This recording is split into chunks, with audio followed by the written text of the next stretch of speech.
She's dead. Wrapped in plastic. Welcome to the Twin Peaks podcast.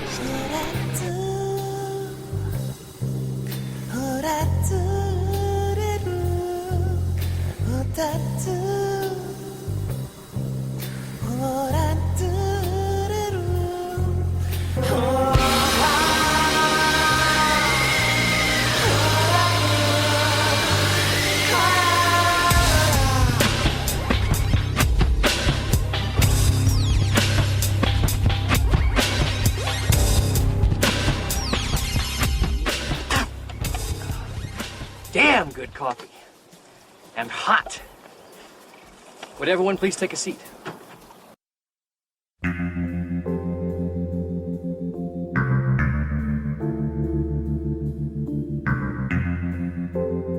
Welcome everyone to episode 11 of the Twin Peaks podcast. I'm Matt. I'm Melanie. I'm Brad. I'm Caitlin. I'm Eben. Hi, Eben. Yay! From now on, all of our guests get applause. Sorry, ones that did. Yeah, sorry to all the ones that didn't. Let's give retroactive applause to all the past guests. Yay! Send them back through time. So, Eben, we just pulled you from Facebook, huh? I know. I've never seen this. No, I'm kidding. Yeah, I'm a huge fan, and have been like since the show first came out. Obsessively crazy about it. So it's kind of fun to relive it to you guys. Yeah. I've gone to the festivals, and more of it will come out along the way, I guess. Cool.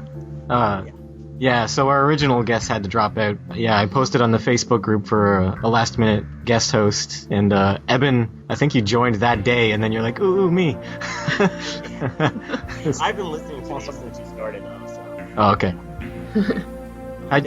Big fan of your work. Oh, thank you. All right, speaking of the Twin Peaks Festival, I just wanted to mention, now that we've seen Harold, I wanted to mention that Harold is one of the guests at this year's Twin Peaks Festival. The actresses who play Laura and Audrey are also going. So, do you have a description ready to go, Brad? Yes, I do. All right. Oh, this is my favorite part. Mine too. Here we go. Big reveals here. It's Season 2, Episode 3, The Man Behind the Glass. Cooper and Truman discover an unexpected twist in the trail to Laura Palmer's murderer. Yeah, they are very concise, aren't they? Yeah, it's one sentence. I really loved the investigation continues one. I'm just going to start adding to them myself. I'm just going to make things up. Okay. Who wants to go first with their notes? Wait, can I ask you though first, how are Brad and Caitlin watching these episodes? Do you just buy the DVDs, and like how are you not able to watch the next one? How do you know? We're just showing what strong and courageous people we are. But Brad, I think you're watching them on iTunes, right? I'm watching them on Netflix. Oh, okay. Oh yeah, right. It's free on Netflix. And Caitlin, you have the DVDs now, right? Yeah, I'm watching off DVDs now. Cool. I've gotten to the point where I'm just like trying to wait until like 2 or 3 days before we record to watch it. Otherwise, I just go crazy. Do you guys just watch it once usually, or do you watch once and take notes and watch again without taking notes? Or I watch it once, just watch it all the way through and enjoy it, and then I watch it a second time to take notes. Oh, okay. That's the best way to do it, I think. Yeah. Yeah. Yeah. Miss anything. This time I watched it once, and then I decided, okay, I'm going to need to watch it again so I can transcribe all of my stern glances. We'll get into my stern glances. Okay. Sweet. All right, let's get into it then. We have some men with some mullets rustling Ronette back into bed. I didn't notice the bullets. I didn't notice the mullets either. One of them has. There's Yes. so many mullets in this episode. But yeah, she's going a little bit wonky. Ripped her IVs out. Do we know what the point of that is right now at all? Why would you put dye in the IV? Well, there's some stuff I think we'll get to later, but it seems to be the same color as the stuff that the one-armed man was injecting into himself, I think. So I think whatever this weirdo chemical is something. Plus, I think the assailant was just having fun with her. Yeah. Just screwing her He was up. just screwing with the cops, you know? Yeah. Probably whatever he did made her freak out. And hurts their chances of hearing her story, you know? Yeah, maybe he was trying to silence her and make her crazy. Yeah. But the thing is, like, she was being sedated. And my thinking is at least one of his goals to mess with the cops was to put the letter under her fingernail. And to do that, would you really want to take away the sedative? No, but you would want to make her crazier. You would want... Yes. Yeah. This poor girl. I mean, it's just horrible. Yeah. Horrible every day. Yeah. Yeah. She's been in a coma, right? She finally wakes up, and even more awful stuff is happening. Yeah. She wakes up to somebody jabbing at her fingers. God. Ouch. Probably the grossest, like... What do you call those? The stuff that killers leave behind. Calling card? Yeah. Yeah, it's a pretty gruesome one. Yeah. So this is what letter? This is B, right? Yep. Yeah, we have RTB at this point. But then I guess we probably won't get any more because they pretty much solve it in this episode. Well, we don't know. We don't. Yeah. We don't know for sure, but they're quite sure that they figured out what it stands for. Maybe it's just Cooper jumping to conclusions again. Yeah, that's true. Maybe there's an A and it's like Roberta or something. I like robot. Yes. This is where Cooper reveals that he's been talking to a giant. Yes. Albert gets the best line for this one. Yes. We'll have to save it. The thing is, they've got things to do, all right? They know the killer, or at least someone messing around that has connections to the murders, has been in the hospital room. There are things to do. This is not the time to talk about your crazy giant dreams. Well, that's all he's been going on, mostly through the whole investigation. There's been... Because he's terrible. Yeah, I don't think Cooper thinks he'll be able to solve it with it unless he figures out what the giant was visiting him for. I've noticed that Brad is always the most practical one, who always kind of, picks the holes in Cooper's deductions. Makes sense. Well, I mean, the thing is, it seems like everyone else in the world of this television show thinks, at least assumes, that they're functioning under a completely normal, reasonable world.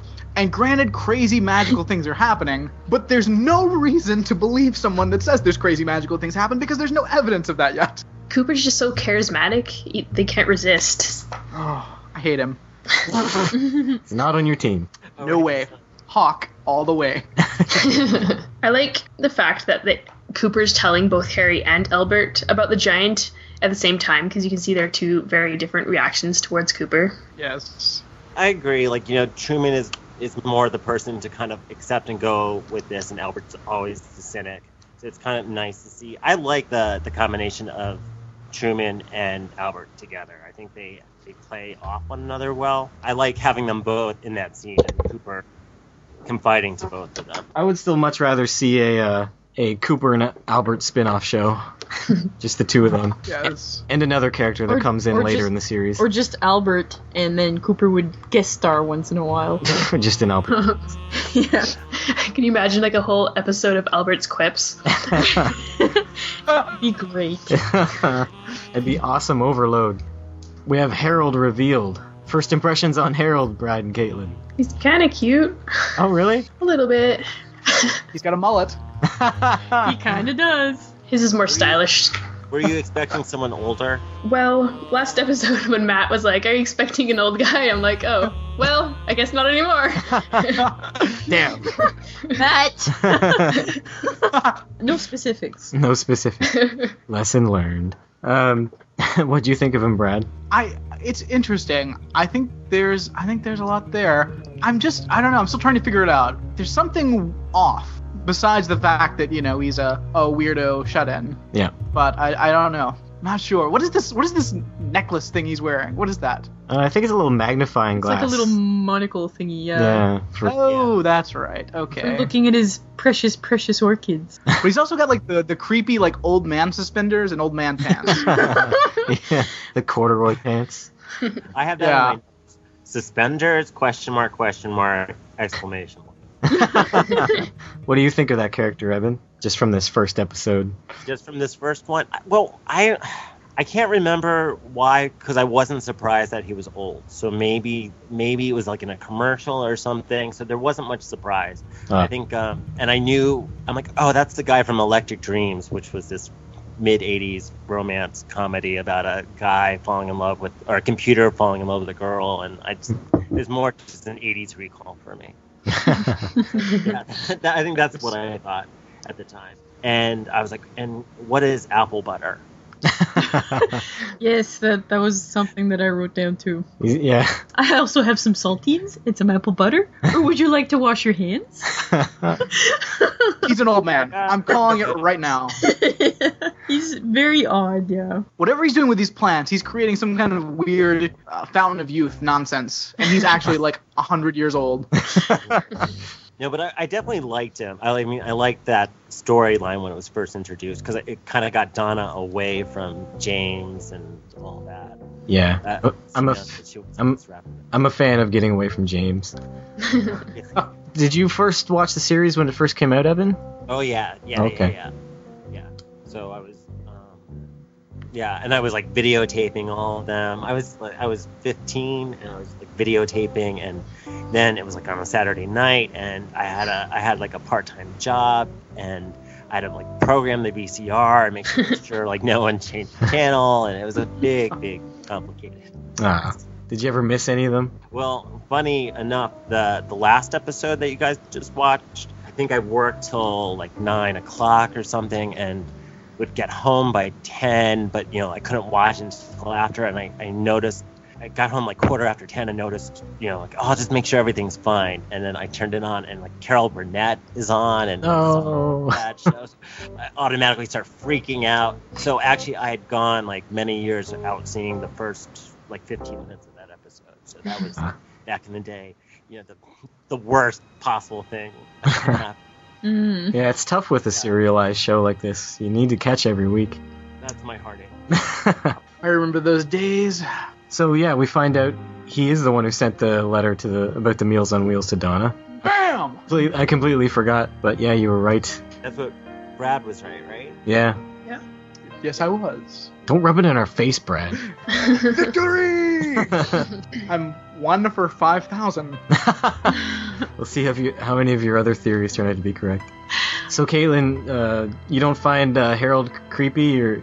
Not in this first meeting here with Donna. It's not more until she meets him again that I find him more creepy.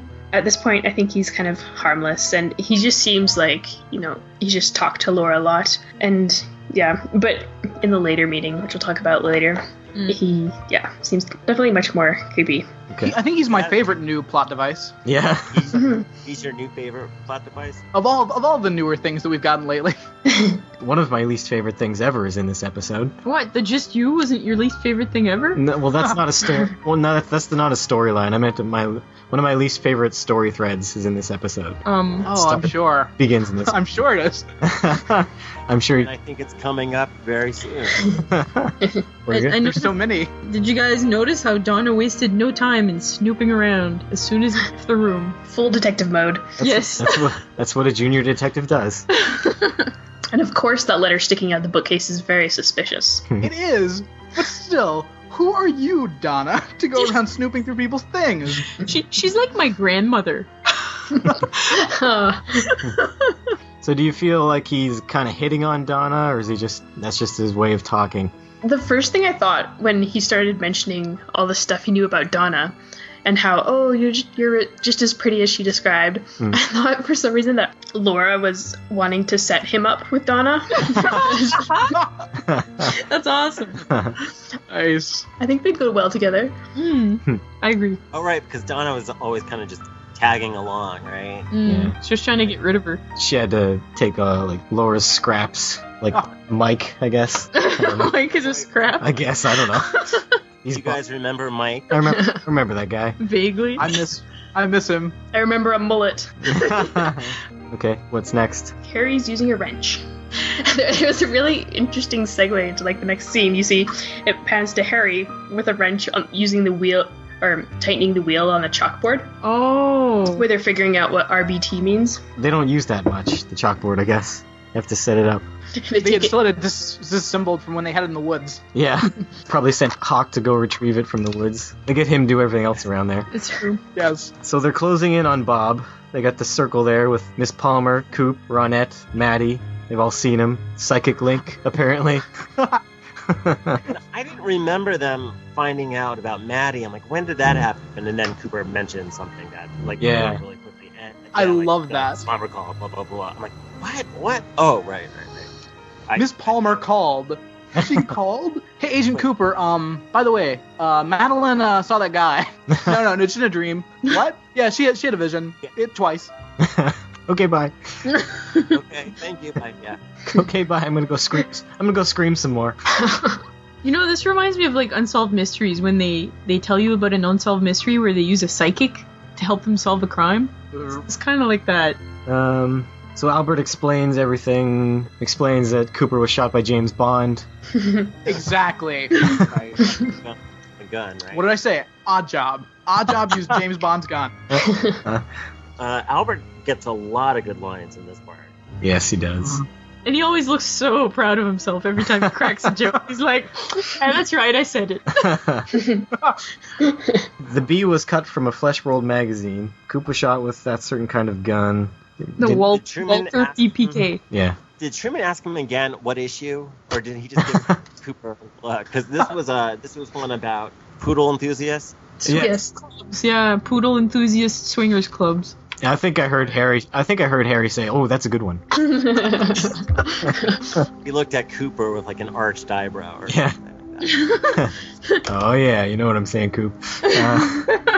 So yeah, let's just talk about Albert's newfound outlook on life. Or maybe he always had it. He just never really spoke about it. I don't then. buy that. What do you guys think? Oh, I think he's been like that for a while. Yes. Anyways, this I think has to be one of my favorite scenes. What do you think, Brad? We're talking about his speech. Yeah, his speech. Yep. Yeah, I'm with it until the end. I feel like that's just one step too far.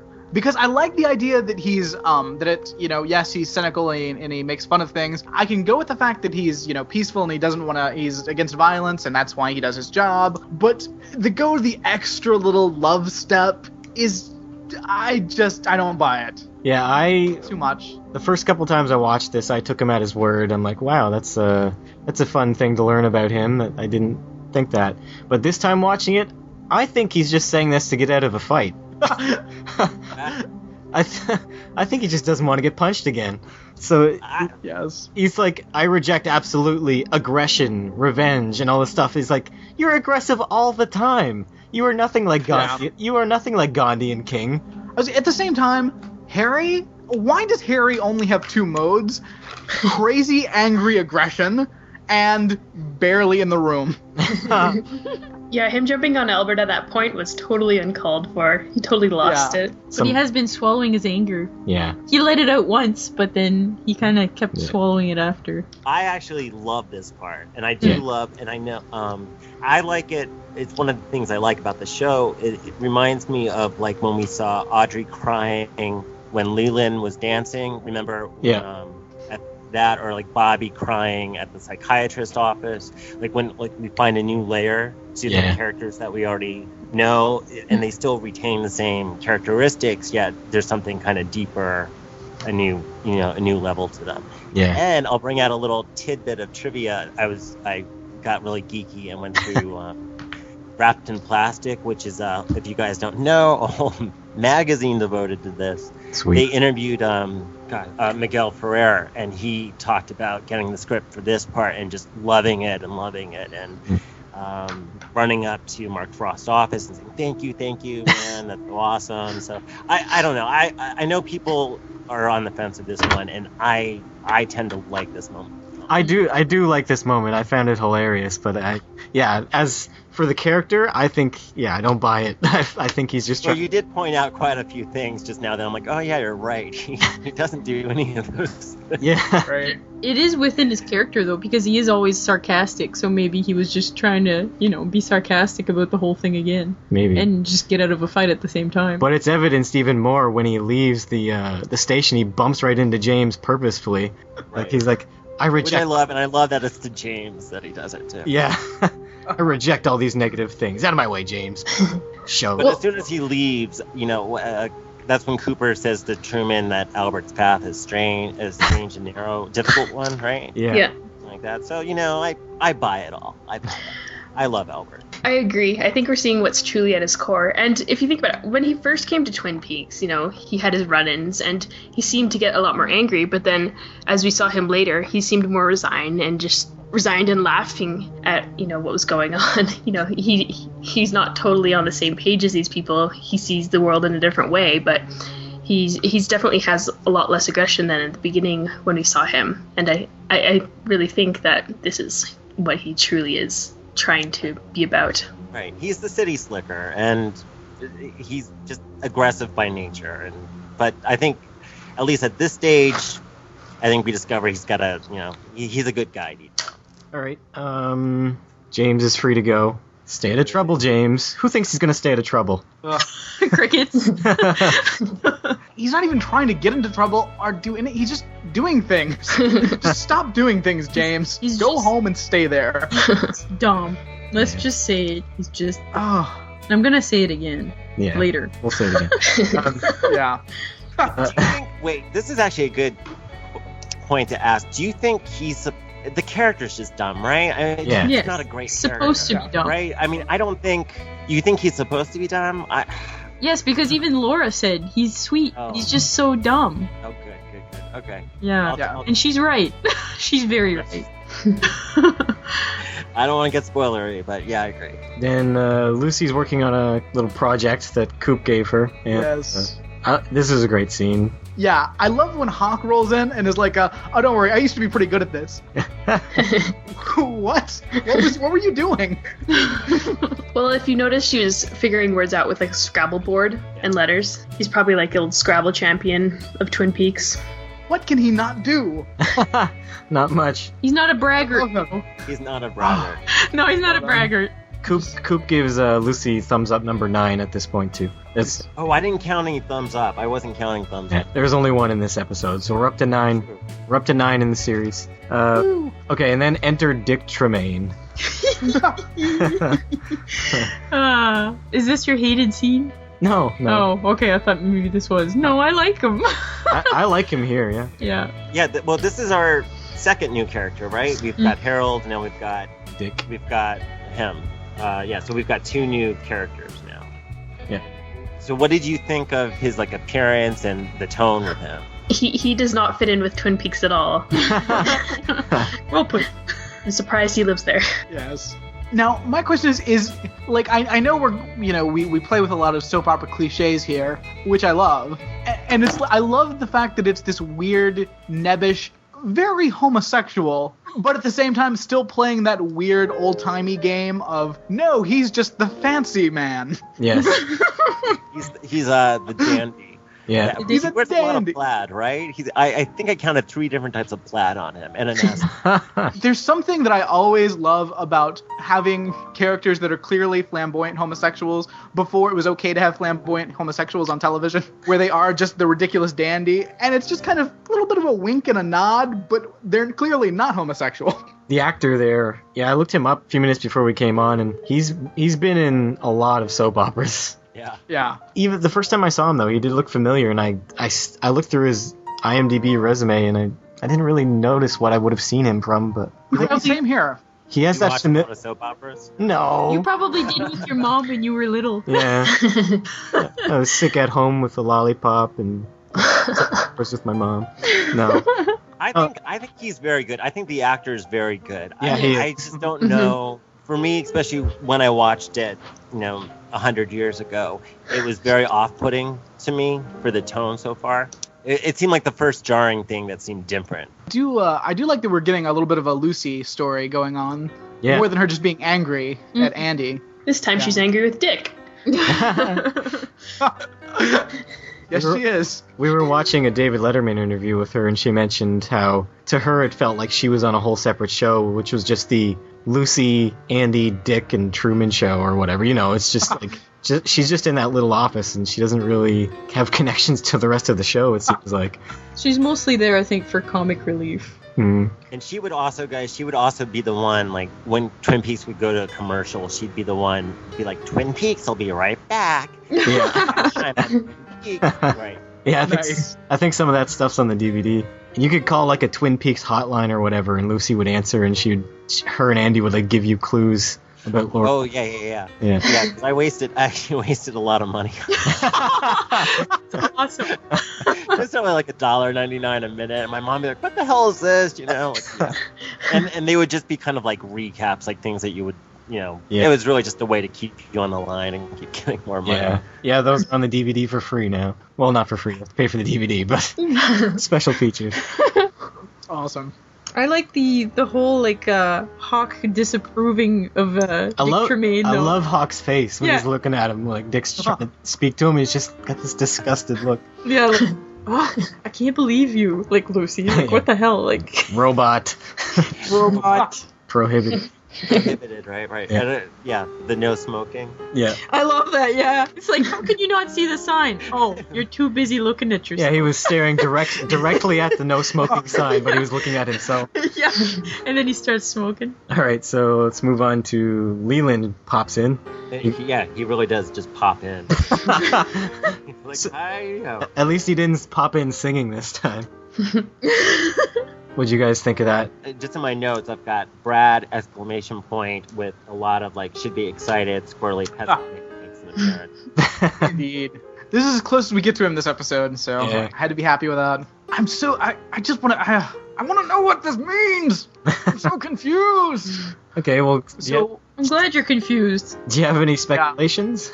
I don't know. I'm still putting it together. I mean, apparently Bob, and I'm guessing it's the guy we've seen, lived near Leland's grandfather's house, and he did the throwing the match thing, which is creepy. And why they let Leland throw a match inside the sheriff's office? That's a very nice demonstration, Leland. You're under arrest. They knew his excellent aim. Yeah. Yes. He throws it, he misses, and hits Cooper. Cooper just goes just on fire. No, I don't want to play with fire. Maybe, is that one of the things Leland is charged with later, maybe? Reckless use of fire. So so am I to gather from this that Bob's name is Bob Robertson? I guess. Robert Robertson? No, it's Robert Bob Robertson. But yeah, they jump to the conclusion really quick. They're just like, I think their name was Robertson. That's what he's trying to spell. Yeah. But he does say the same poem that or the same little line that James said Laura told him. So in the background of this scene, oh my goodness! You look at Leland. Did you see the signs? Yes. No. It's something like if your job's is your job boring? Come be a sheriff's deputy.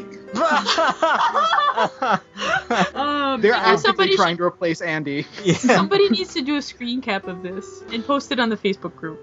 That's how Andy got in. Nice. So yeah, apparently this Bob guy has been tormenting Leland since he was a child at the lakes. Which I think is a really creepy image, like this little kid, and when Leland actually says he used to like flick matches at me, it kind of creeped me out when I was little. Must have been doing the same thing to Laura if she knew that little line. So, wonder how old this Bob guy is. Right, like does he not age? What's going on? Right. Yeah. I'm thinking maybe there's a supernatural connection here. Quite possibly. Are you, Caitlin, what about you? Are you confused about all this information? What's your take on it? Yeah. No. I don't know. Should I be confused? No. No, I don't know. No, I don't feel confused. I'm just... That scene wasn't particularly important for me. It was just Leland conveying information to Cooper and Harry. Yeah, but the second time I was watching that scene, I was staring at the billboard behind Leland. So good. All right. I have to read this. I have to look at all the signs. I know there's like neighborhood watch and like... Yeah. Say no to Ghostwood. Move on to Lucy's date. Dick is living up to his name. Very classy. Yes. Dick is double R. She drops her fork on the floor. He doesn't pick it up. And they're going Dutch. They're going Dutch, yes. You know, if you're going to be that overly well-dressed, why are you going to the double R? I mean, Where else to go? You're already going Dutch. Why don't you go somewhere nicer? Yes. Yeah, I mean, we don't know if there are any other restaurants in town. Well, we do know that there's family night at the Pancake Plantation. Dick probably just thinks he's high class. He only works in the men's department, right? So he's just a poser. He's a poser. Yeah. Poor Lucy. She's stuck between two horrible possibilities. Yeah. Oh, that poor baby. Yeah, either way, it's, I don't know. Either way, Lucy, you lose. Well, maybe there's a She's third already lost. person, yeah, that we don't know yet. Maybe there's a third or fourth person on the way. Maybe it's Hawk. And... Maybe it's Hawk. Yeah. Oh yeah, totally. That's excellent. There's hope. I have hope. Did you care about this? But like at the time, like I just didn't care about this scene. I was like, okay, let's move on. I like this better than her just being mad at Andy, but it's still not the most exciting thing in the world. I think it's fun, and it's actually a good use of like the parodying of soap operas. Because we have some bad parodying of soap operas Coming up later. Coming up soon, actually. Yeah. Yes. Very soon. Like right after. Is it? Yes. Poor James and Maddie. Oh, I'm not talking about that one. Well, I am. My worst still to come. I don't even know what your worst thing is. Oh, I think I do. It'll be obvious once we get there. I think I know. Never Okay. mind. So yeah, we get the Just You instrumental as James and Maddie talk. That's the new theme song. You're going to be hearing it a lot, I think. And he really is getting dumber and dumber by them. Everything that is uttered through his mouth is just stupid. Like, he's just not, like... He's just thinking... He's just whiny. He just thinks too much with little James. I'm sorry. James Jr.? Yeah. I'm pretty sure that if he gets on his bike and runs away, it will solve everything. That's what Matt said. I blame... It's Madeline's fault. It's completely Maddie's fault. She tells him it's not going to solve anything. She's wrong. Well, watching this again, because I've seen the show way too many times, but there's a lot of scenes I fast forward or whatever, don't pay attention to, and this was one I had to rewatch, and watching this one and the two shot of the James droning on, watching Maddie's expression, listening to him. I don't think it's intentional, but she's just like, shut up. Maybe that's why she was like, it's okay, James. Shut up now. Everything's okay. She just feels bad for him. Yeah, I also said James needs to get some guy friends. I think. He does need guy friends. What happened to Joey Paulson? I like Joey Paulson. Joey Paulson's moved on. He found something better. Yeah. Yeah, better friends. He's too busy being a useful part of the Bookhouse Boys, unlike James. But I love Donna walking in and just giving them a piece of her mind. Yes. I kind of like Donna in this scene for once. Donna in this episode, I find, she's more like of a main character in this episode. Yeah, more so than the others. She's getting back into the spotlight. Yeah. Pushing James away at the same time, which I like. Not saying, oh, James, all the time. Yes, exactly. I don't know. I have some issues with Donna now. Because I feel like it's like when we skipped to the second season, we got a new character. Which was needed because she was useless at the end of the last season. And we got her back and we got like crazy Donna. And it's like they shook her up so much in that first episode so that they could just do something else with her after that. And we have like a third Donna now. Yeah. Which is what, like angry Donna. Yeah. She's just an angry bitch. And I like being angry at James. I want to go back to crazy Donna. But don't you see, she's going through all the grief stages. Is useless a grief stage? Yes, yes it is. That's the first stage. Do you think she has a reason to be mad at James at this point? Maybe later, but at this point she's... How long have they been... Have they been together for, what, maybe a week and a half? Yeah. But they had feelings for each other before then. Yeah, but at the same time, they had feelings for each other. He was kind of dating Laura, even though Laura had a boyfriend. Yeah. But he did say, just you and me forever and ever. Let's move on away from... Can we look at this from Maddie's point of view? How old is Maddie supposed to be? I think she's about like 5 years older than Laura. Right. So she kind of comes to this town, she's hanging out with all these teenagers, she's seeing something. And getting involved with really, really dumb plots. You should know better, you're an adult. She's getting sucked in, though. The power of Laura. Want to move on to Audrey? Don't want to move on, or you do? No, I do. I second that. What's the problem, Brad? I'm so angry. I'm so angry at this episode. I feel like I watched it the first time I watched it, it was mostly with my arms crossed and shrugs and angry judgmental stares at my television. Because Audrey was the greatest character on the show, and we've had her trapped forever now, and there's no reason for this story. Even if they kept the same story, why didn't they at least let her get out of One-Eyed Jack's and then catch her? They're wasting this character. Is this why you're mad at Donna? Yes. We're giving Donna all this screen time, and she's the worst. Well, okay, here's some more trivia. Sherilyn Fenn had pneumonia right now, too. She was really sick. And oh, yeah. I remember, like, on Entertainment Tonight, they would tease, like, Mary Hart would be like, is Sherilyn Fenn leaving Twin Peaks? So we'd all be like, what? And they're like, no, she's fine. And they filmed their scenes. So but I do know, like, right around this time, she was really sick. But I don't think that affects the script at all. Method acting. Yeah. Brad, you feel like it's already dragged on? Because it's only been, 3 episodes, right? That she's trapped. But, she still did all that stuff in the premiere and last episode with, like, messing up Emery Battis, which I loved. Yeah, but at the same time, like, this, I don't know, this is dragging. And I'm also, of course, because I don't know what the hell's going on with Cooper, because how he hasn't gotten involved in this yet blows my mind. There's a missing girl. One girl was murdered. One girl was almost murdered. There's a missing girl that called you. Yeah, I was thinking about that too, because he kind of slowly gets to everybody, but it's like it's almost like he needs backup this episode. If a giant doesn't come and tell Cooper exactly what to do, he's not gonna do anything. The giant did though, right? Didn't the giant already tell him, look, forgot something? They basically have an arrow pointing down. Yeah. It's too vague for Cooper.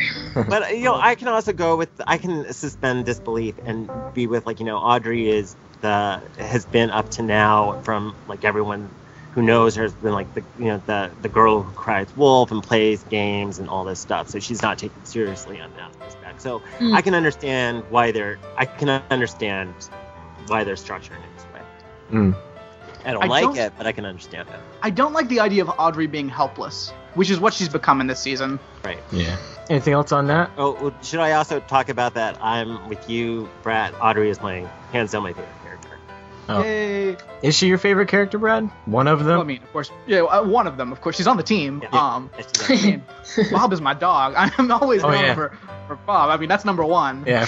But speaking of Bob, Gerard notices him. So yeah, Gerard notices Bob as he's selling shoes, and he gets a bit lightheaded. Selling shoes is a hard job. I'm exhausted. What's this crazy looking man? Man, I need to lay down. Yeah. I don't have much there till later on that. Well, because I'm looking at this right now, pause on my television, and there's all the shoes are set up, and there's the flyer right there on the edge of the desk. How did he not see it until then? He put his shoes down on top of it the first time. He set the shoes down, then his medication ran out, he lifted the shoes, and started freaking out. He was just really focused on the sale. Yeah. Always be closing. There's more to say on that later when we come back to him. Shelley's being stubborn for money via Bobby's plan. Coop sees through her, and then she ends up leaving confused. I love that. I love how he just rubs it right in. He's like, yep, this is what's gonna happen, and he's gonna be awake, and he's gonna love you even more afterwards, isn't he? What? Yeah. And she's just helpless and can't do anything without Bobby. Yeah. I like, though, at the beginning, like, it seemed like it was almost something like that she had, like, rehearsed. Like, she's like, I'm going to do this, and he's my husband, and, yeah. Bobby's probably talking in her ear via some sort of... I love Shelley. How can you not? I love that, like, they allow her to have moments like this, where they kind of show her being naive or dumb, or also, like, the episode after the funeral where she's making fun of the Leland on the casket. Like, I like when they show other sides to the characters like this. Yeah. Or the part where she's like, when I first met Leo, he was so cool. He had a nice car. Yeah. It's just showing her shallow side. Yes, very much. Which is, the largest side. What's somebody's next note? what the heck is going on in that bathroom? He's not quite a seizure, but he seems to be possessed or something. He's not reacting well to his medication. Not well at all. You didn't get the anti-crazy medicine in time. Yeah. So what do you guys think that means? What's his deal? I'm not entirely. I'm not super happy about this. No? Because I liked it before when he was in the dream, and these things weren't necessarily connected, and it was just these represented things. I don't know that I like the idea that the one-armed man is actually somehow connected to Bob, and it being the same Bob. I feel like it takes a level of mystery away from the show as opposed to adding one. Oh, really? You're not wondering what's up with him and why he's like that? Yeah, you were never expecting that to kind of come together? No, well, I mean, I thought it would, but in a different way. I didn't think it would directly. What way did you think, did you have any theories? You just thought clues would come up somehow? Well, I mean, not necessarily. I just, the fact that we had, another Mike and another Bob, I thought, maybe these people connected, but not necessarily the same way, so I don't know. I just feel, I'm sure I'm interested, but I feel like it would have been more interesting if whatever his connection to his friend Bob was different than the Bob that was the killer, or whatever. When they first met the one-armed man, it kind of seemed like they're setting it up to be something different, like Brad wants. When they found him in the hotel room, they were just describing Bob to him, right? Yeah, I think. Okay. It seems to me, from his reaction to that sketch, that he should have known who this character was that they're looking for, but he had I have no idea who this guy is, and he was totally cool at that point. Did they show him the sketch that first time in the motel? That's what I'm because he's like, oh, that's Bob, or something like that, right? Okay. I was trying to remember if they did or not. No, I think they did. I don't think they did. They just talked about him. They just kind of said, do you know Bob? And he says, yeah. Bob, like the vet. He's my best friend or whatever. Right. No. He's talking about Bob. Right, he was talking about the vet. Yeah. Yeah. I just feel like this is simplifying things a little bit. Brad, you mean like the dream world going into the real world? Yeah. I have to say I love the music in this scene. Kind of the crazy horns, and it just kind of offsets the mood. Then we get as Claire dubbed it, the mysterious Asian gentleman, the mag, appears behind his newspaper again. Oh, odd job. I love you and your newspapers. Yeah. Coop didn't clue in that Audrey saw him at One-Eyed Jack's. He thought she saw him at the hotel before or after. So that clue is not going to pan out. Oh, it will, but it will in 3 episodes from now or something. And Ben warns Coop, don't touch my daughter. I love it. He doesn't really say that. He just tells him that she's manipulative, so watch out. I felt like he was turning into Chris Hansen for a second there.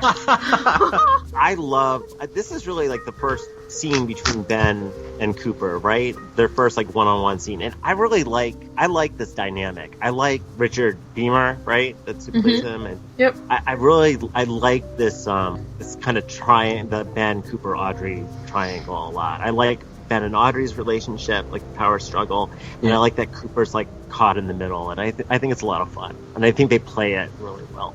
Too bad it's been pushed to the back burner. Ben doesn't seem overly concerned about Audrey missing, though. Yeah, I'm surprised he even bothered to report that she was missing. Yeah. Well, it seems more like a nuisance, and he has to do it because she's his property. He'd probably be more upset if you stole his cigar from him than his daughter. Definitely. But I love when he leaves and Cooper does that head shake. That's the worst. Yeah. Yeah. And then Mag not so discreetly follows Cooper. He looks love it. He looks so worried all the time. Maybe it's just the way his eyebrows are always positioned. Maybe that's just his natural face. Yeah. But he always looks worried. Wait, have we seen the other... Remember, this is actually a different guy than the one in the finale. Remember when Audrey was leaving and she slipped a note? Is it? There's a new guy. They're 2 different guys. I was wondering, yeah. Really? Yeah, it's a different guy. I don't think that guy in the finale shows up again. He does, but... he does? Okay. I'll tell you later. I don't want to... Yeah, that's... Okay. Yeah. I thought maybe they changed the casting or something, but... No. Yeah. All right. Drat. So, what's next? Jean Renault. Michael Parks. He has the best blinks ever. Slow, sleepy blink. It's not even a blink, it's more like a half blink. And like several blinks, several half blinks piled on top of each other. I'm a pretty big Michael Parks fan, but this isn't my favorite role of his. Oh, I love it. Are you kidding? It's great. His accent could be worse than Bernard's. No, it's great. I love it. It's so bad, it's good.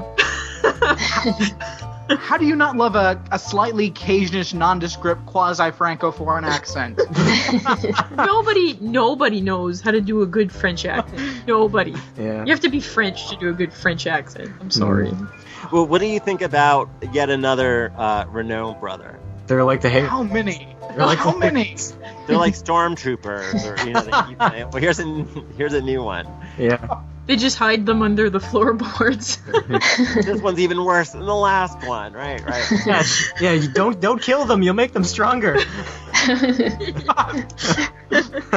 Hello, it is me. I am Pierre Renault. How are y'all? What? Oh god. I still think he's the best Renault brother, though. I agree. No offense to the other brothers, but, I think this one seems like the one that is potentially the most dangerous. the badass one. Okay, this guy needs trouble. Yeah, but Yeah. like Brad said though, until you kill him and Pierre shows up. Hello, But don't spoil it. Don't ruin it. Okay, now in my notes, this is where I have Legion of Doom, because we have what do we have? Oh, we have Nancy also, which is Blackie's sister. So not only is there a Renault brother, there's a Blackie sibling. Right, Yeah. right. And then Emery as the lackey. Say something weak and fawning, Emery. We're I gonna feel say like this is the Legion of weak sauce, bad planning. To piggyback on Brad's frustration with Audrey not being able to do anything, I like though that she's back in her saddle shoes, which I think is important for Audrey. And I don't know. I wrote also that there's a lot of fairy tale imagery happening with her at One-Eyed Jack's. yeah. Especially last episode, she even talks about Little Red Riding Hood, and she's kind of surrounded in all these very. Well, she's actually surrounded by the same red drapes that they used in the Red Room too. But even when she's first dressed at One-Eyed Jack's, while they're in their in their horror outfit, she's kind of in this kind of Alice in Wonderland white type of. Yeah. So, And I feel like I that's just part of the noticed- problem. It's because we've gone to this weird fairy taleization where she's like this poor, helpless princess that has to be saved by somebody, when she used to be this amazing, take charge, awesome character. Yes, but you can't help being a poor princess that needs to be saved when you're strung up on heroin and unable to move. Hey, she could have gotten out of it. Yeah. They also, they've set it up though that she could get out of any situation before. I even love I love the scene when she's actually smoking in the closet, and you just go with it because she's well, she's smarter than anyone else, and I would even buy if she was sitting on the table smoking the cigarette, as long as she would not get detected because she is smarter and better. Yeah. But you, I guess Other stuff. you can only go so far though before you get caught, right? yeah. Exactly. Well, yeah, I expected her to be able to talk her way out of anything, but yeah. And it's got to raise the stakes that finally she's in a situation that, and she's also in the grown-up world Yeah. that she's not prepared for. That's So true. It makes sense. I mean, I'm also frustrated that I want her doing stuff, but I do like that. She's in a little trouble for a while. Well, my first thoughts when she had gone to One-Eyed Jack's is that she's way in over her head, and I think this was bound to happen. I'm surprised that she managed to stay under the radar for so long. And also another thing that I found interesting was that we found out that Blackie was hooked on drugs by Ben. Yeah. Yeah. Yeah, so he's quite the nefarious character, and Very much. I get the feeling though that she, they didn't tie her down and make her do drugs, but But he did provide the drugs. yeah, he to her. provided them, but I'm sure she was willing to take them. Yeah. But it's not like he was concerned for her welfare. Oh, you should go to rehab or something. Yeah. We should mention too that there is quite the tension between the two sisters, Yeah. Nancy and Blackie. But I don't seem to care right now. There's some. Because she just popped up out of nowhere. There's some nefarious past going on there. But anyways, let's move on. Just thought I'd mention it. Throw it out there. We'll see if that can sit. Oh wait, I'll also add. There's some trivia. Nancy, this character, she was also in the premiere. Second season premiere episode, but must have been cut out, or she was in the scripts, but I still don't think they knew what to do with her. They kept cutting her. Okay. So, there you go. I still don't think they know what to do with her. I don't know why she's necessary. I don't know why she's there. She's just Jean's right-hand woman. She doesn't do it. She just serves a purpose to make Blackie jealous. Yeah, well. Yeah. We find out that Josie's coming back tomorrow. Yes. Ah. I wanted to be kidnapped. I'm wrong.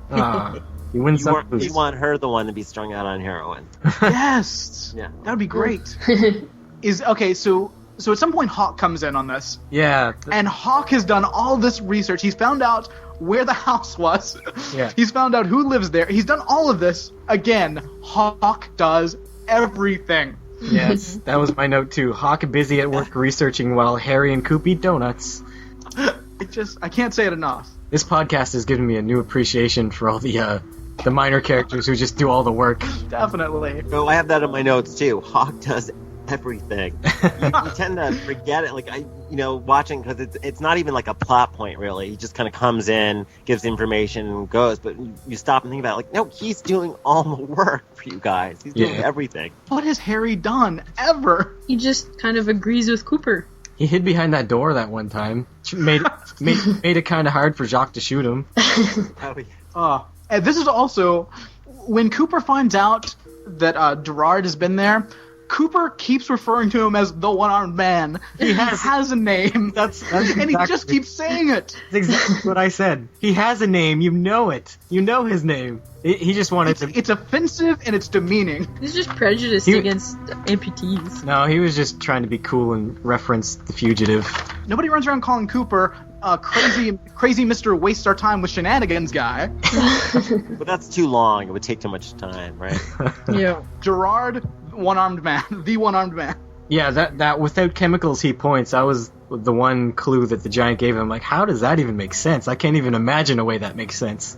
But they figured out a way. Did they? Yeah, it still doesn't seem very clear to me. Well, he's not on his chemicals, so he's kind of pointing the way. That's why they say, we gotta find him because he's gonna point us to something. Or Cooper assumes he's going to. That is a huge stretch! As usual. And like all of these clues, unless you're going into hindsight, that means absolutely nothing. Have you been watching this show, Brad? I keep saying I don't trust this giant. Okay, well, let's move on to my horror. The horror that is Super Nadine. Grown. Really? Yep, really. This is my favorite scene in the episode, I think. What? I really don't mind this scene at all. Oh, I hate this. I thought you were talking about something else. I thought it was a good scene, too. I thought it was a fun scene. Yeah. This scene was fun. No, it's like completely like from like Passions or something. But it's hilarious. You're from Passions, Matt. Ouch. That didn't even make sense, but I just felt like saying it. You hurt me inside. Yeah, it's like the worst soap opera plot ever. But you just don't like Nadine at all, though. Especially like this. I don't know. I guess I'm outnumbered. She breaks chains. It's awesome. It is awesome. 18 unbound. She's like the Hulk. Yeah, but she's been like that the whole way. Well, no, we saw her bend the exercise rowing. That was just when she was angry before. Now it's like constant, it seems, I guess. I don't know. She was using all her strength to come out of that coma. I love it. I thought Everett McGill has a nice singing voice. Yeah, Yes, he Mel does. noticed something about what caused her to come out of that coma. Yeah, the song he was singing was basically the story of him and Norma. Yes, Basically, yes. he's singing that to Nadine. And so she's like, no, stop. I'm a cheerleader now. I love when she's doing the clapping. She looks like one of those cymbal monkeys. Yes, she did. Yes. And I would love, I know it's probably not going to happen, but I would love, in the next episode, we see Ed with like a cast on his hand where she's actually crushed his hand. You know, I don't remember. Let's wait and see. What do you think is going to happen now that she's back, or what do you think that? What do you suspect that is going? What direction is that going to go in? I want Ed to be a coward and just pretend he's not married to her. That's his way out. Seriously. But Ed will do the right quotation mark thing. I think they should dress her up in spandex and send her after Bob. I would watch that show. I really want to see her doing a cheerleader pyramid and just holding like 20 cheerleaders over her head. I know she could do it. But yeah, the moment Ed singing to her, that was really sweet. I don't know. Didn't you think so, Matt? Yeah, I was touched until she shot up out of bed, and I was disgusted. Well, or she could be in a coma like Leo. I mean, they didn't kill some people. They didn't kill anyone off, really, right? Except Jacques, who wasn't really a character. So now they have them all in coma, so they have to do something with some of them. I don't know. I'll probably get controversial again. I just think they have too many characters in this series, and they sometimes struggle for things for all of them to do. I agree, and they bring in more in this episode. Yeah. My first reaction when I saw the Dick character was like, another new guy again? Oh, man. Oh, and I made a note to talk about it later, but maybe this is a good time to talk about it, is watching this again, because I watched, you watch it as a whole, and you tend to forget episodes, but watching this one, I'm like, half the cast is not in this episode. Yeah. There's no Bobby, there's no Pete, we don't know if Catherine's on the show anymore, or Josie, or Doc. There's like Sarah Palmer. Yeah.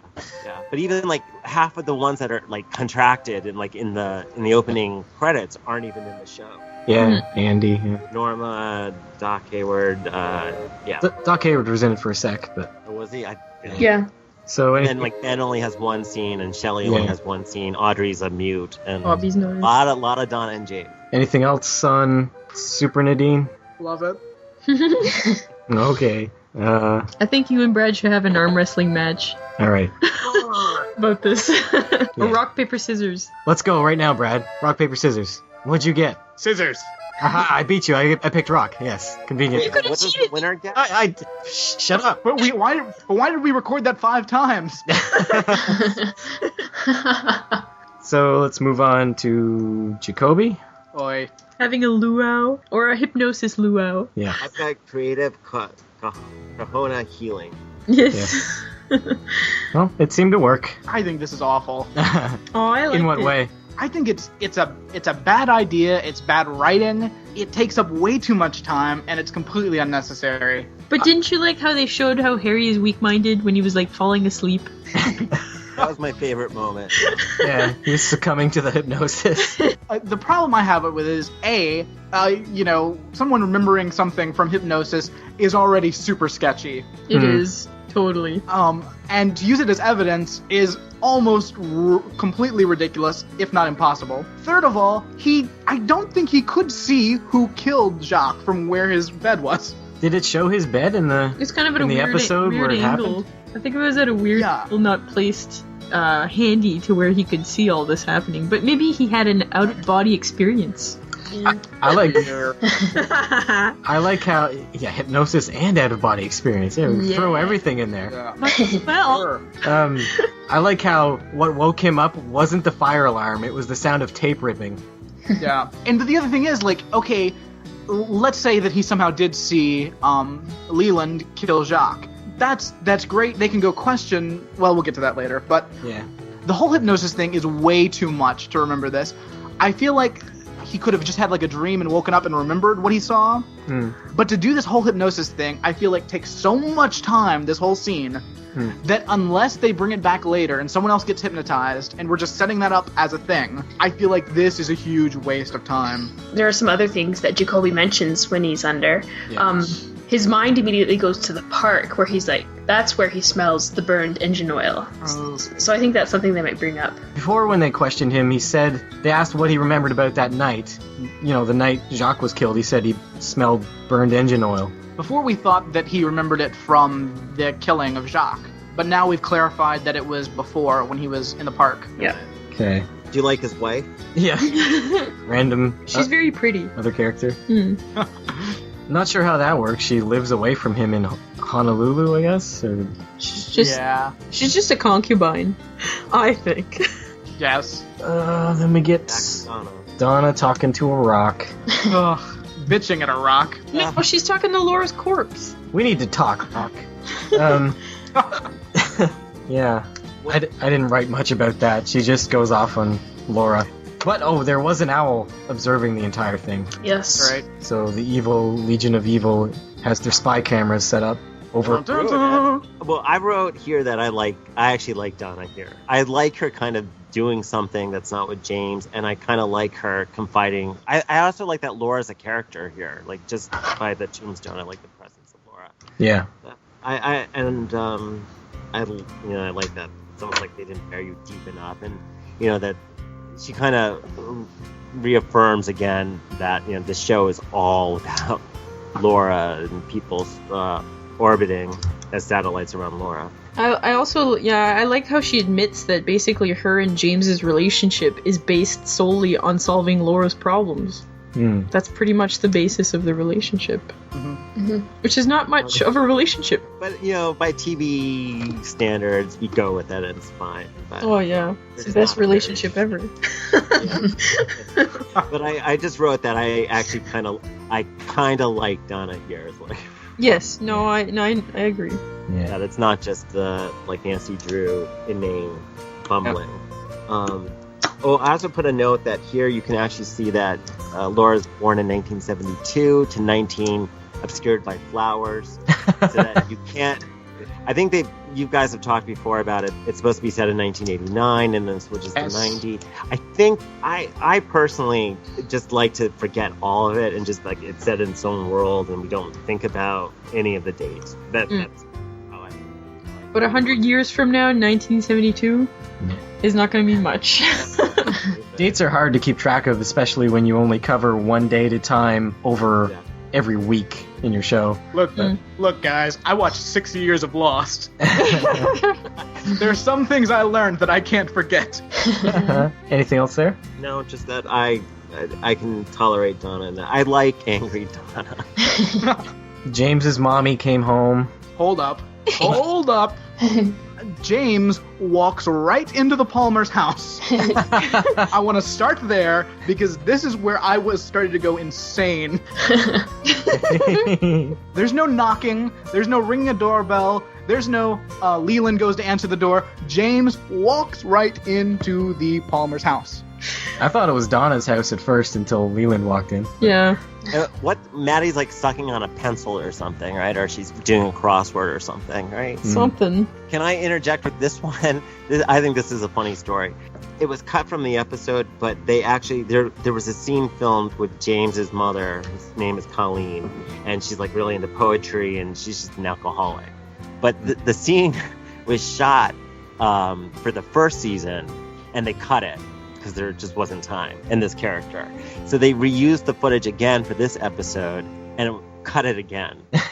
So this poor woman really got a raw deal. They don't need any more characters. I wish they don't need any more characters. I wish they would release that footage. I want to know what his mom would have looked like. But this is his second time. I'm just noting this. It's his second time being really whiny about his life. Second? Well, this is Second only the second time. In this episode particularly. Oh, okay. All right. He's being especially whiny in this episode, I find. Especially when Donna sees them embracing and then he runs out chasing after her. Wait, I'm sorry. You forgot to mention something. What? Donna walks right into the Palmer's house. But they were both Laura's best friends, and so I imagine there's a bit of an open door policy. Laura no longer exists. Well, old habits die hard. Come on. If your daughter is murdered, I think you maybe ratchet up the security at your house. Maybe close the door, lock the door, anything. Maybe. Yeah. Did you guys laugh at James when he ran outside? He totally flipped out. I'm knocking the lamp over. So not only they have this open door policy, and now people just kind of break up their living rooms. Why? Why do you think, James? Why do you think? Well, Maddie does say earlier before that, she's like, God, James, you're on fire. Horrible. Any thoughts? She's not gonna help cool that fire by kissing him, by the way. No. Yeah, exactly. Again, which brings up my point. Like, what is this grown-up woman doing? She's imbued with the soul of Laura. Oh, that's right. Yeah, and then now she's right after that she's like, everybody thinks I'm Laura, but I'm not. and Leland, I just expected Leland to like pat her in the head and go, I know, there, Laura. Yes.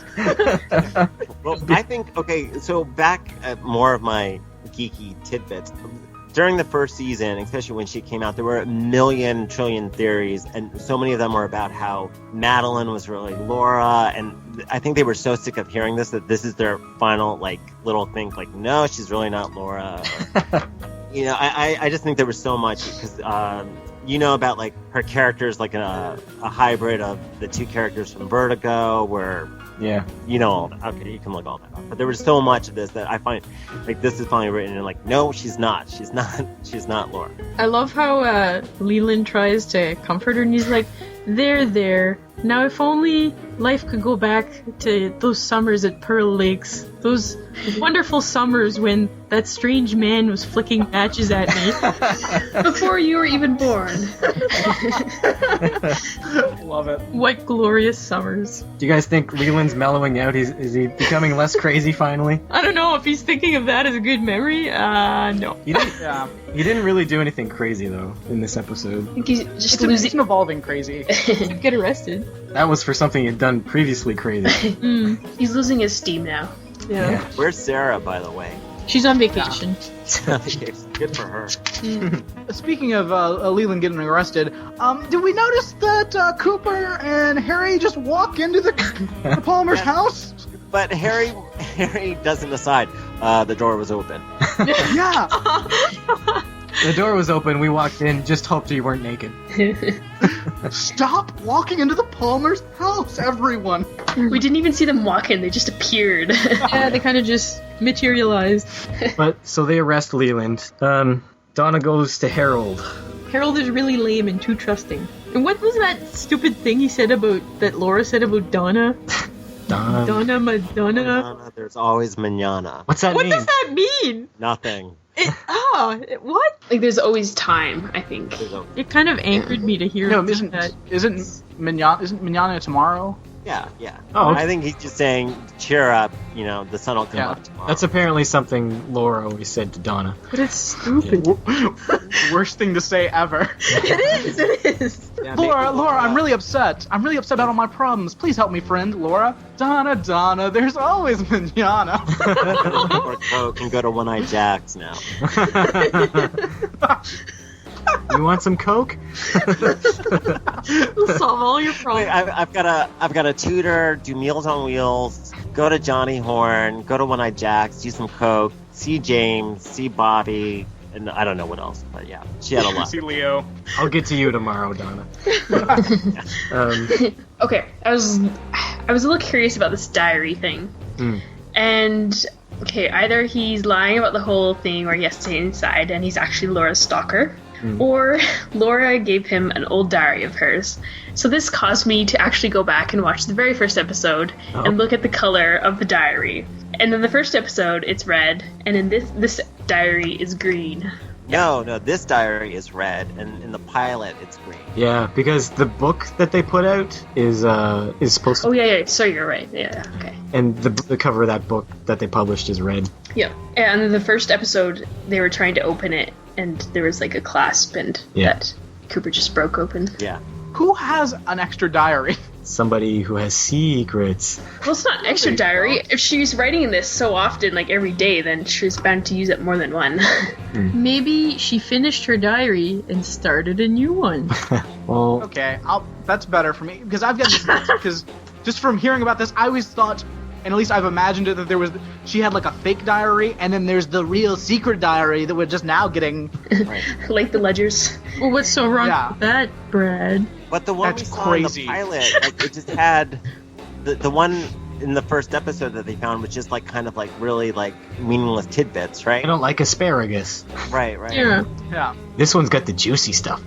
that's so much work. So Well, if you're trying to hide your secrets from people, But you still don't want to write them down. But you still want to write them down for some reason. You gotta talk to somebody. Yeah. Donna's not gonna listen to you. And you can't keep it at the Palmer home because the door's open and all those people keep coming. It's true. What's with the crazy sacrifice knife he has, like, right by the diary? I don't know. I didn't notice that. It's a letter opening device, maybe. It looks scary. It's Oh, his and Donna's apple. snooping again. It's his apple butter Yeah. knife. Is Apple? Okay.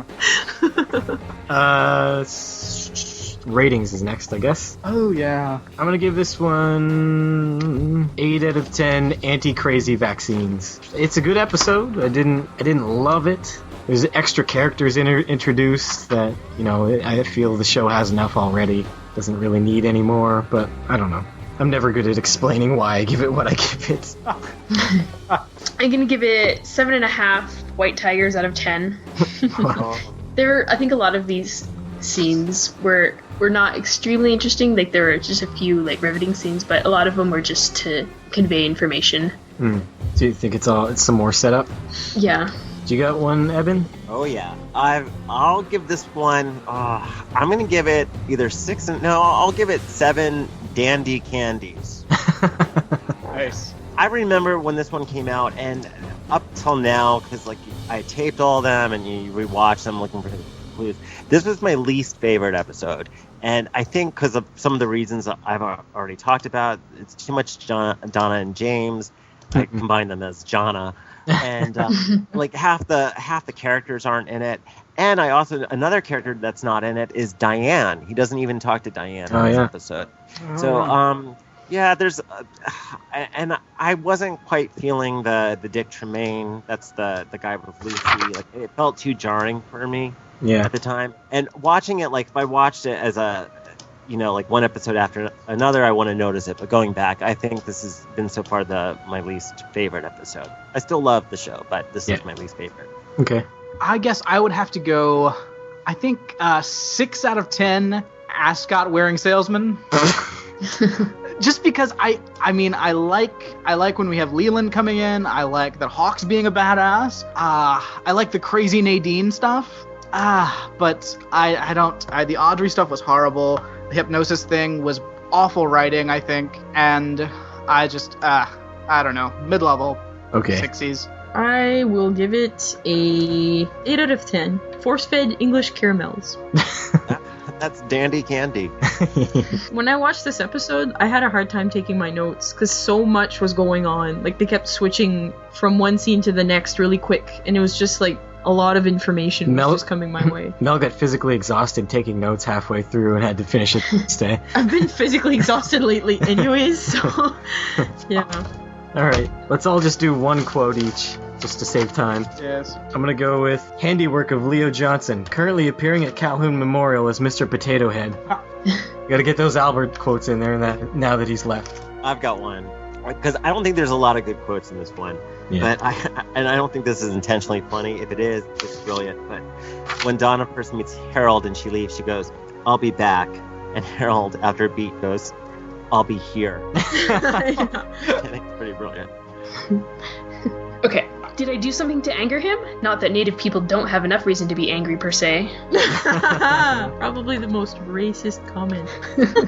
Donna, why? Who said that, Brad? No, kidding. Oh, James. Oh, James. I like the what's his face? Jacoby. I dream I'm at Hanauma Bay. I'm juggling coconuts at a luau. The guests are all Nigerians. I like how Dale tries not to laugh after. Yeah. Okay, let's get to feedback. But first of all, Kimmy Robertson, Lucy Moran. Is it Moran or Moran? Moran. Moran herself has joined our Facebook group. Yay! Ooh, yeah. I contacted her, and we'll probably be doing an interview at some point. I suggested we should probably do it after we're done reviewing the series, so we can just talk about whatever we want to talk about. She said that's probably best. So I've met her too. I've met her. Yeah. She's great.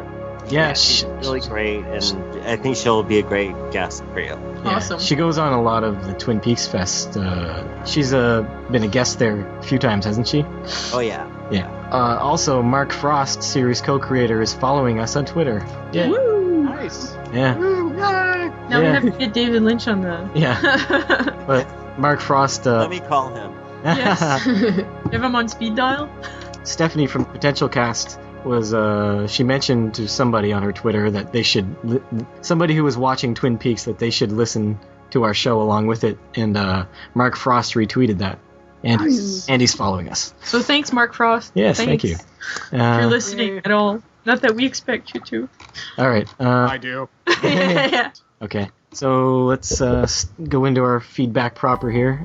You want to read yours, Brad? Sure, I've got one here from Andrew. I'm a Twin Peaks fan, but hadn't actually thought about the show for a while. A little over a week ago, it popped into my head for some reason, and I decided, after trolling Google Images for Freaky Bob images, to have a look on iTunes and see if there was anything interesting / new there. I found the Twin Peaks podcast, but was a little put off at first when I saw it was just a group of people talking about watching episodes. Sure, I like Twin Peaks, I thought, but why would I want to listen to some people I don't know talking about watching it? Regardless, I downloaded the first few episodes anyway out of curiosity. Over the next few days, I excitedly, downloaded and listened to every podcast episode until I was caught up. I'm now sadly disappointed. No. One thing I like about the podcast is that each of your personalities seem to work really well with the roles that you fill. Yay, that's good for us. In particular, I don't think the podcast would have worked as well if two guys had been in the opposite situations. It just feels right with Matt responding to the newbies' theories with a knowing, and delivering some Peaks trivia. Whilst Brad dishes out the reactionary sass. I am a reactionary sasser. I have to admit that at first I wasn't certain that Brad was going to annoy the hell out of me. That's what I do. Thankfully, that didn't last very long at all, as he appears to spend the majority of the podcast time being awesome. Yay, I've been vindicated. You're going through like all these emotions up and down here. But Brad, It's fun reading these for the first time and seeing whether someone's going to hate me during a paragraph or not. but remember, this is only his opinion. I'm just kidding. Everyone loves Brad. Please, I've received horrible reviews in my lifetime. After the podcast is over, though, Brad will shed a few tears over this. I'm really looking forward to hearing the reactions to the remainder of the series. The first season was a relative stroll in the park compared to the second season's roller coaster ride of what the fucks. And I mean that in both a positive and negative way.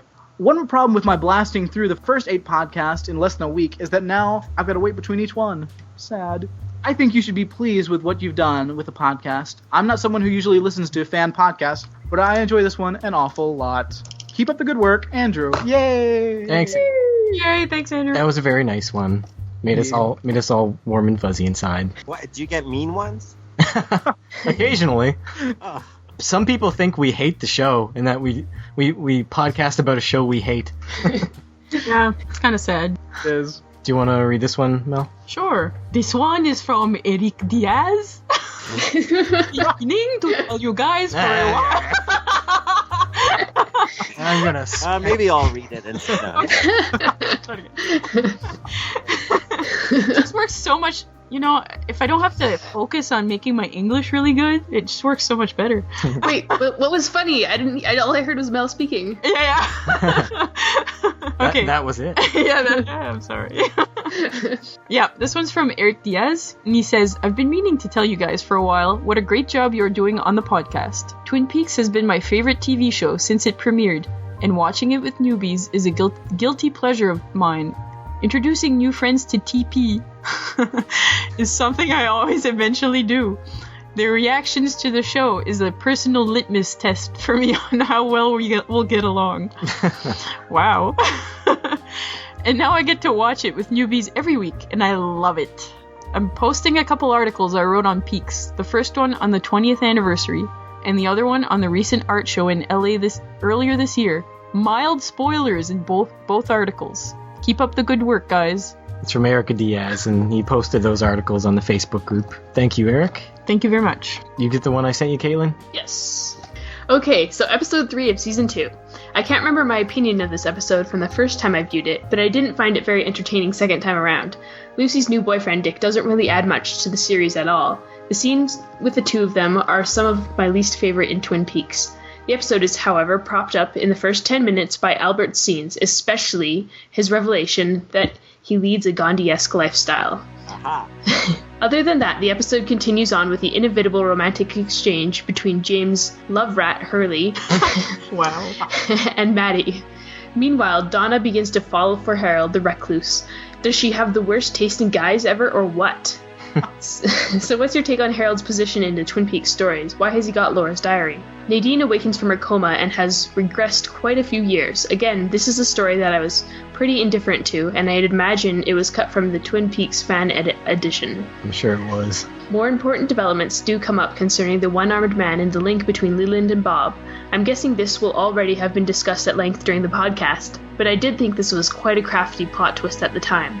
Overall, definitely not one of my favorite episodes, but still good viewing. 6.5 out of 10. The best part of the episode is provided in the exchange between Cooper and Albert. As Cooper asks Albert to report his findings, he replies with, "Confining my conclusions to planet Earth."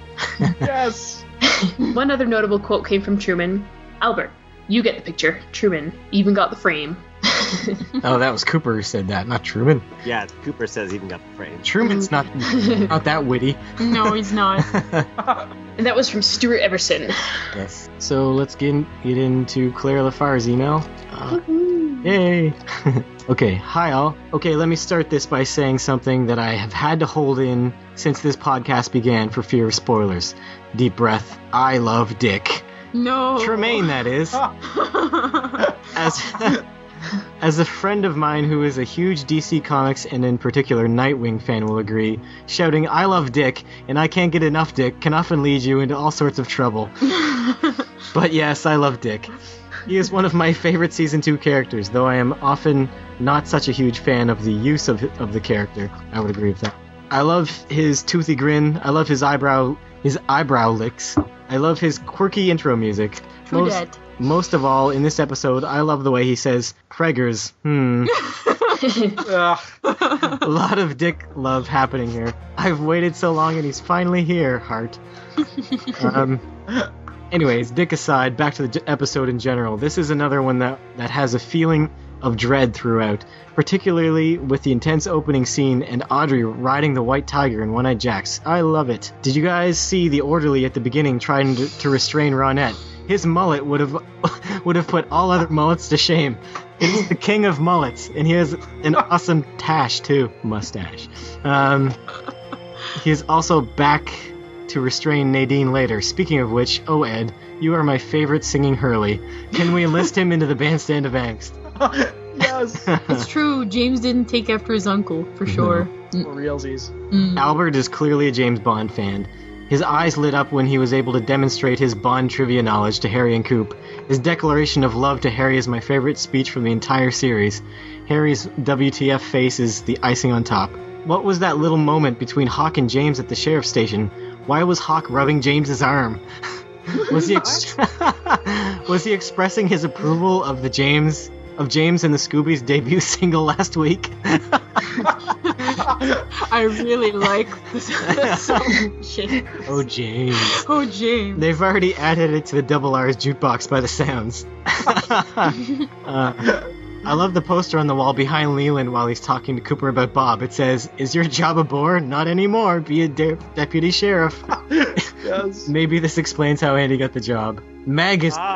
We talked about that, right? Yeah, she always brings up stuff we talked about. She reads our minds every time. Mm-hmm. Mag is back. I always zone out during Ben and Cooper's conversation in the Great Northern because I'm too busy being bemused by Mag lurking behind his newspaper in the background. What do you think his deal is? Who is he spying on? Cooper? I would imagine, since he follows him when he leaves. Yeah. I forgot to mention last week, and I still find it odd, that Maddie is happy to hang around with James and Donna and take part in their dressing up and singing. She has her own apartment and job and is clearly older than either of them. Yes. Maybe she's not used to having close friends. Traffic light watch. Not only did we get actual traffic lights, but we also got the following. There was a red, green, and yellow lamp in One-Eyed Jacks. Lucy's jumper was a muted red, yellow, and green. There were diners in green and yellow jumpers sitting on a red booth on the red booth seats in the Double R Diner. I think I need a traffic light spotting intervention. Dr. Jacoby has become slightly less creepy as the series has progressed. He's certainly not as icky as he was in the pilot. What are your thoughts on his character now? I don't think Brad approves. I don't. What do you think, Caitlin? I don't think he has too much more usefulness left in him. Yeah. Alright. This episode would start at an 8 for me, but I will give it half a bonus point for the introduction of Dick Tremaine. So in total, I will give this 8.5 adrenaline-pumping Wildcats out of 10. I love the added creepy in this episode, plus any episode with Albert will always be enjoyable. Oh, and we got thumbs up number 9. Have a great week, Claire Laffar. Thank you, Claire. Thanks, Claire. Yeah, Always take us out on a laugh. indeed. Alright, so that's the end. We have to get going, because this is a long one, and I hope when you hear this, everyone, I have edited it down to at least an hour 30 minutes, but I may not have succeeded. Are you going to ask them who killed Laura Palmer? Oh. Or that- You're right. They almost got off scot-free. So close! Who killed Laura Palmer? The robot. What robot? Oh, Dick Tremaine. He is a shady character. With a smile like that. My goodness. Brad? Smile like that could slay you. I'm gonna say Laura Palmer was killed by her mother. Okay. Because she's not around. Because we haven't seen her. I don't know what she's up to. Maybe she turned into an owl and was spying on Donna. and Leland has gotten crazier. She seems to have gotten slightly less crazy. So I don't know. She's got to do something at some point, right? Right. She's gonna go ape shit on people. Yeah. Are there people that you want it to be, though? Or, like, that you don't, that, like, you're hoping it's not? Or I mean, I'm happy. I'm just happy knowing that Bob's involved Yeah. like, yeah. somehow. That's enough for me. Okay. I want it to be someone who seems like a good guy. Coop. Yes. That's how he got there so I quickly. looked together. Also, I tried to go back to the time when this came out also, and who I thought, and I also thought, like, it's going to be a good guy, or, you know, someone, you know, who's not the obvious suspects, like you know, Yeah. how Leland was so predominant at the first one. It's going to be a surprise. So Yeah. I was looking at all, like, the quote-unquote good guys. I hope it's not Hawk. Yes, no, it can't be Hawk. Oh, and I also thought they had to be in the opening credits, too. Like, I thought it would be, like, the main character, or so it would be a cop-out. That's what I thought. Nice. So let's get out of here. But first, Eben, do you have anything to plug? Do you have anything going on in the internet? No, I'm not very internet savvy, but I'm definitely going to the Twin Peaks Fest again. I went last year and had the best time. I went because I was a huge Sherilyn Fenn fan, and I met her at this other thing before, and Cool. she's great, and so she came to this one, and that's why I went, and I met everyone and loved it. And if you get a chance to go, you should really go. It's the most fun I had. I'd probably like it, but it's fun. flying clear across the country for me. Yeah. Yeah. So you're plugging the Twin Peaks Fest. Yeah. Cool. I better get a shout out for them or something. That's All right. awesome. And I had a great time. This was a lot of fun, and I love listening to your every episode. Yeah, thanks for coming on. Oh, when is the Twin Peaks Fest this year?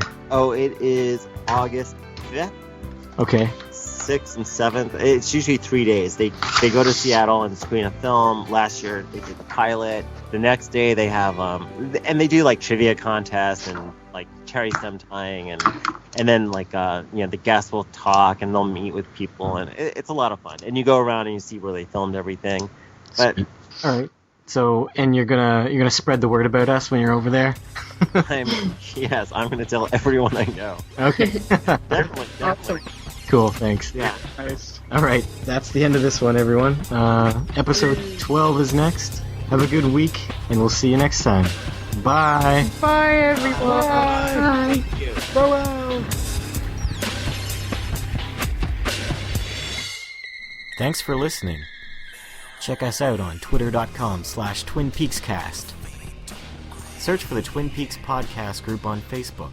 And visit us on twinpeakspodcast.blogspot.com. Email your feedback to twinpeakspodcast@gmail.com.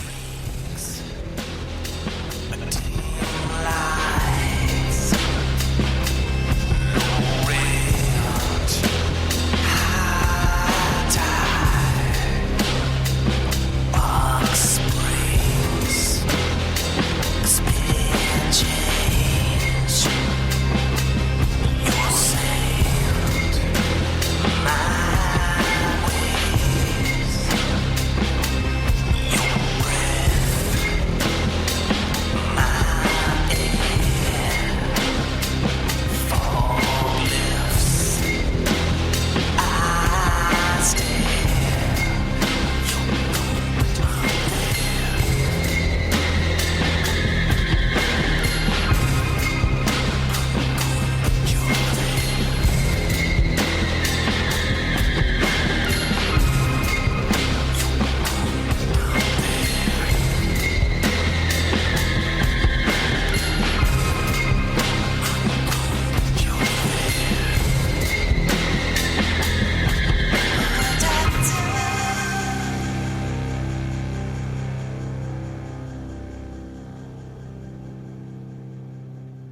Here's a tune for you guys. Okay. Don't do anything I wouldn't do.